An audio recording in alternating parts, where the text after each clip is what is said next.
Hello friends, आज हम आपके लिए लाए हैं पर्यावरण शिक्षा से संबंधित एक टॉपिक। हमारा टॉपिक है वन संसाधन। वन संसाधन है क्या, किसे कहते हैं?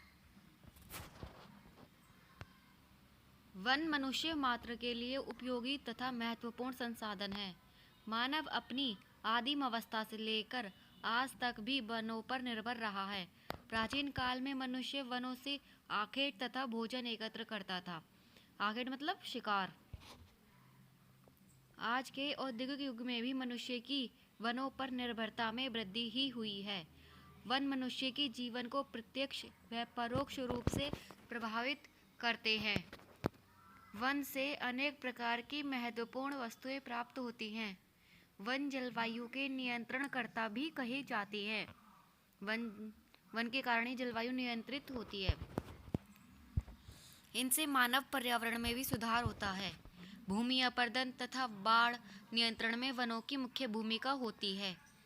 संसार की बढ़ती हुई आबादी के लिए लकड़ी की मांग भी बढ़ रही है, अतः वनों का रोपण तथा संरक्षण अति आवश्यक है। भारत में वन क्षेत्र वर्ष 1999 में केवल 67.73 मिलियन हेक्टेयर क्षेत्र के रूप में 19.40% ही शेष थे, जो प्रतिवर्ष लगभग 1.50 मिलियन हेक्टेयर की गति से कम हुए हैं। जो प्रतिवर्ष लगभग 1.5 मिलियन हेक्टेयर की गति से कम हुए हैं। भारत के घटते वन क्षेत्रों को ध्यान में रखते हुए राष्ट्रीय कृषि आयोग की स्थापना सन 1970 में की गई थी। वनों की स्थिति सुधारने और अधिक से अधिक भूभाग पर वृक्षारोपण करना इस आयोग का मुख्य लक्ष्य था। भारत के घटते वन क्षेत्रों को ध्यान में रखते हुए राष्ट्रीय कृषि आयोग की स्थापना सन 1970 में की गई थी। वनों की स्थिति सुधारने और अधिक से अधिक भूभाग पर वृक्षारोपण करना इस आयोग का मुख्य लक्ष्य था। इस आयोग ने सामाजिक वानिकी नाम दिया।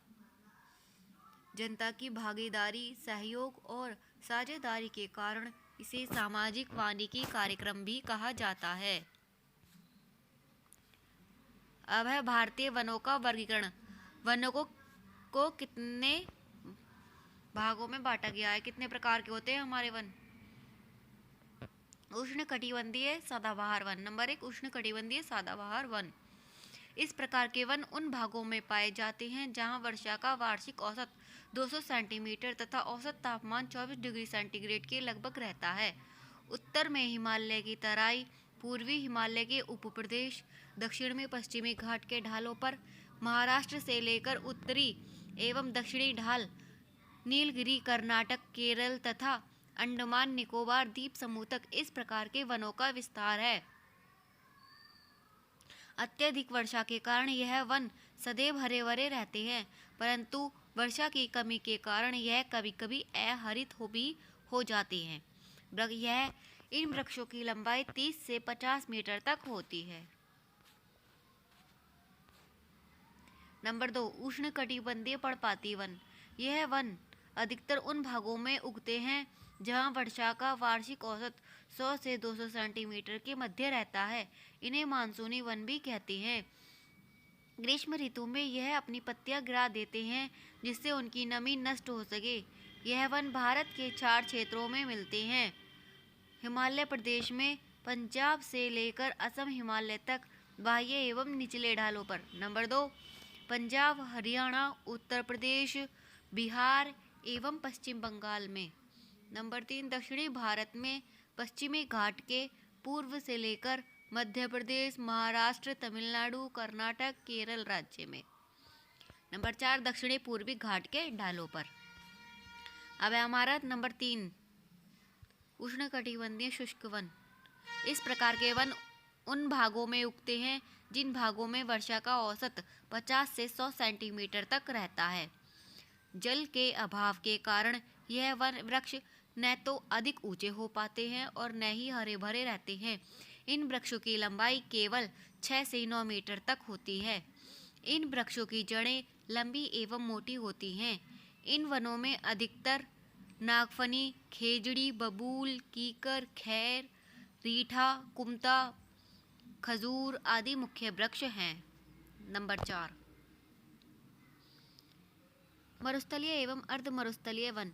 यह वन उन भागों में उगते हैं जहां वार्षिक वर्षा 50 सेंटीमीटर से कम होती है। मरुस्थलीय वन 50 जहाँ पाए जाते हैं जहां पर वार्षिक वर्षा 50 सेंटीमीटर से भी कम होती है। इनके वृक्ष छोटी छोटी झाड़ियों के रूप में होते हैं। इनकी जड़ें लंबी होती हैं। बबूल यहाँ का प्रमुख वृक्ष है। दक्षिणी पश्चिमी हरियाणा, पश्चिमी राजस्थान, उत्तरी गुजरात तथा कर्नाटक के वृष्टि छाया प्रदेश में इन वनों का विस्तार है। नंबर 5, ऊंचाई एवं पर्वतीय वन। नंबर 5 पे पर्वतीय वन। ऊंचाई एवं वर्षा के अनुसार यह वन भिन्नता के लिए होते हैं। पश्चिमी हिमालय क्षेत्र की अपेक्षा पूर्वी हिमालय प्रदेश में वर्षा अधिक होती है, अतः यहाँ वनों में विभिन्नता पाया जाना स्वाभाविक है। इस प्रदेश के वनों को 2 भागों में विभाजित किया जा सकता है। नंबर 1, पूर्वी हिमालय प्रदेश के वन। नंबर 2, पश्चिमी हिमालय प्रदेश के वन। नंबर 6 है हमारा ज्वारीय वन। नदियों के डेल्टा क्षेत्र में एक विशेष प्रकार की वनस्पति उगती है जिनमें मैनग्रोव एवं सुंदरी वृक्ष की प्रधानता होती है। ये वन सदाबहार होते हैं। सागरीय जड़ की लवणता का प्रभाव इन वनों पर अधिक पड़ता है क्योंकि इनकी छाल नमकीन एवं लकड़ी कठोर होती है जिसकी नावें बनाई जाती हैं। तो ये रहा आज का हमारा टॉपिक। प्लीज़ प्लीज़ प्लीज़ मेरी वीडियो को लाइक करो अगर आपको समझ में आती हैं तो। प्लीज़ प्लीज़ इसे शेयर करो। ये आपका बीएड सेकेंड ईयर का है पर्यावरण शिक्षा।